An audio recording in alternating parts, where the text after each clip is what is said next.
हमने औदिक भावों का स्वरूप नहीं समझा आज तक।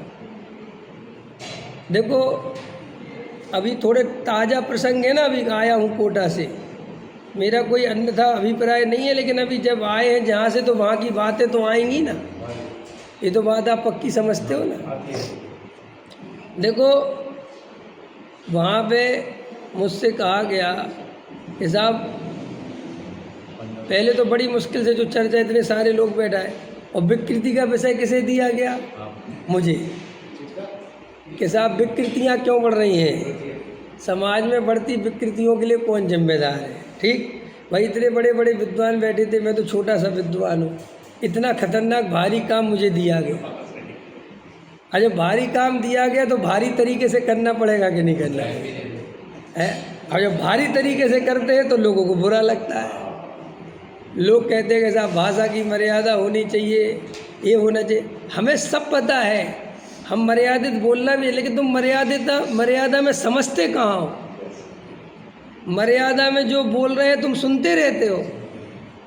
देखो रमेश जी, अपने को व्यवस्थित मंदिर आना चाहिए, अपनी परिणति का ध्यान रखना चाहिए, अपन सब मोक्षु भाई, ये सब लोरियाँ हैं तुम्हारे लिए, ये तो पहले सो जाते हैं। ठीक है सुनाओ, लेकिन जब मैं कहता हूँ भाई साहब आप आपको लगता है यार ये कुछ कहा गया, इसमें वक्ता की प्रॉब्लम नहीं है, ये तो श्रोताओं को रिझाने वाली है, ये तो समाज का बैलेंस बनाने की बात है।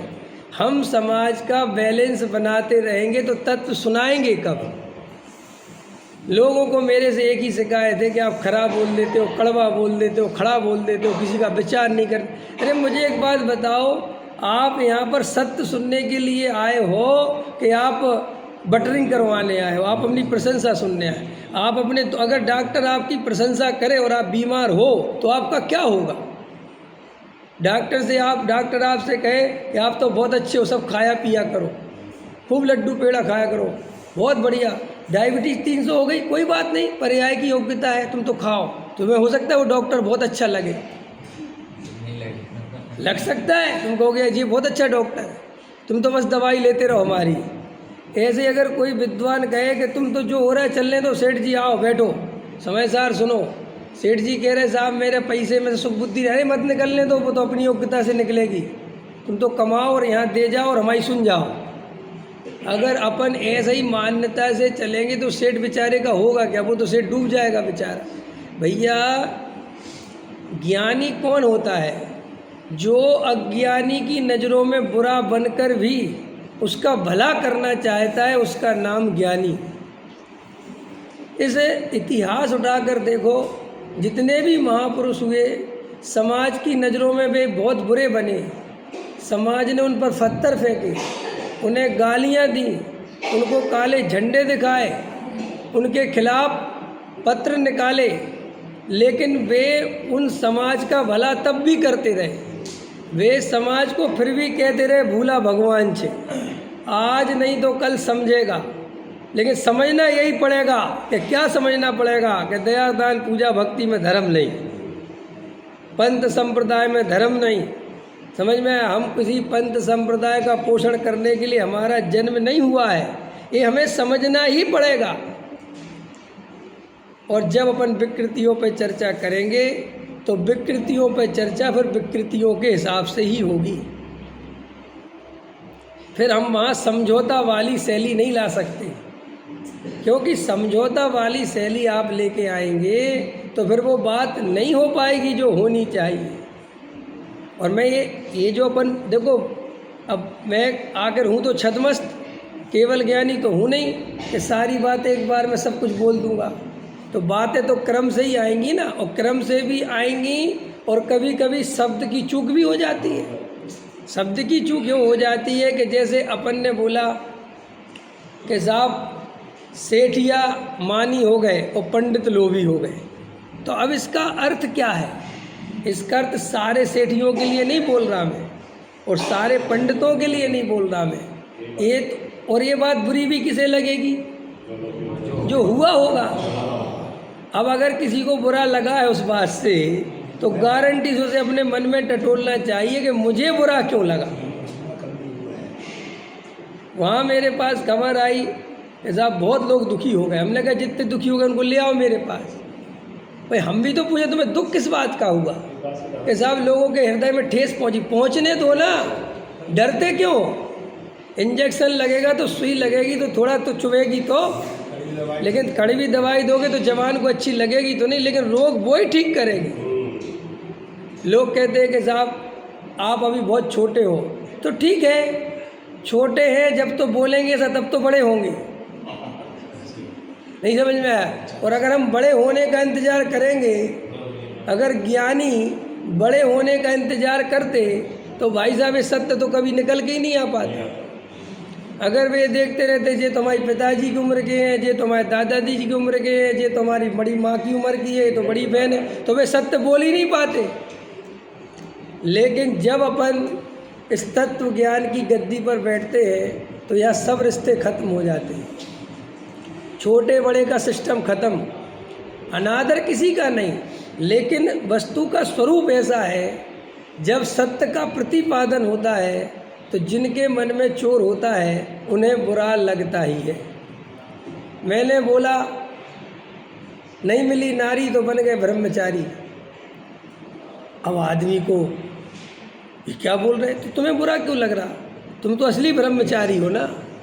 भाई नकली जो बना होगा उसको बुरा लगना ही चाहिए, क्योंकि वो समाज के साथ खिलवाड़ कर रहा है ना, धोखा दे रहा है ना।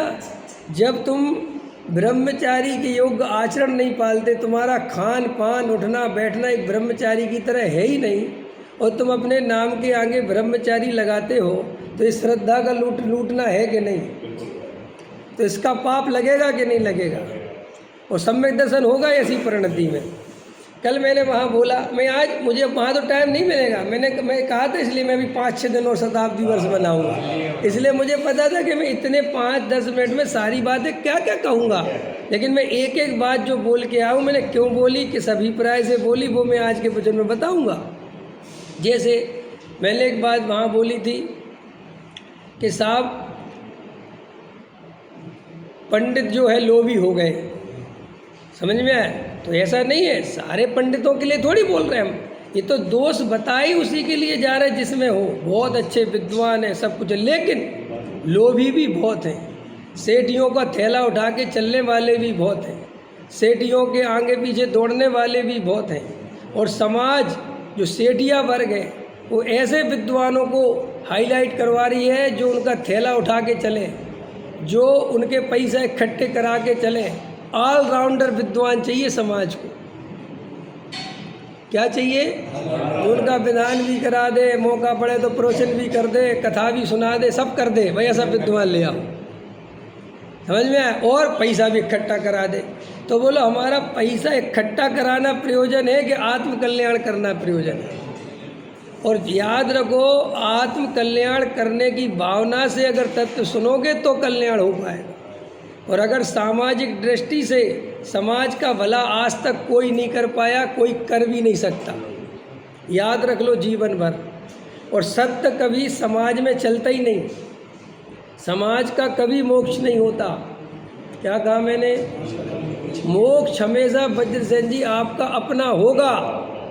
आप ये सोचो कि विवेक भी मोक्ष चले जाएं, देवेंद्र जी मोक्ष चले, सबकी चिंता करोगे तो क्या होगा? क्या होगा भाई साहब? इनका तो पता नहीं, लेकिन आपका गारंटी से नहीं होगा। हम जो मैंने बोला था कि साहब वो मेरा नाम काट देते हैं, तो वो एक बोला था ना वो संचालक महोदय कि आपको बुरा लग रहा, वो मैंने सुना नहीं, भाग्य से नहीं, मैंने सुना ही नहीं कि क्या कोई बोला, मैं कुछ और उस तरफ था ना बोलने में। भाई साहब मुझे बुरा नहीं लगा ना, मैं वहीं जवाब दे देता, मैं सुना नहीं मैंने। भाई मैं ये थोड़ी बता रहा हूँ कि मुझे बुरा लग रहा है, मैं ये बता रहा हूँ कि हम कितने दोगले लोग हैं।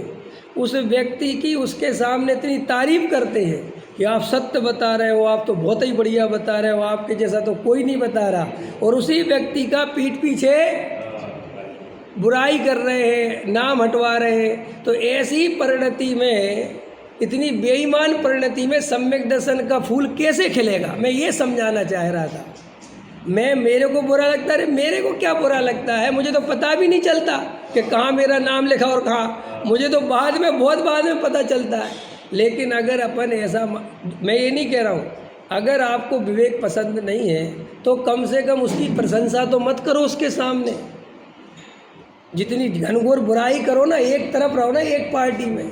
लेकिन ये दल बदलू नेताओं के काम है, ऐसे काम नेता करते हैं, अभिनेता करते हैं। समझ में आया? पंडित विद्वान अगर ऐसे काम करते हैं तो वो नेता अभिनेता से कम नहीं है।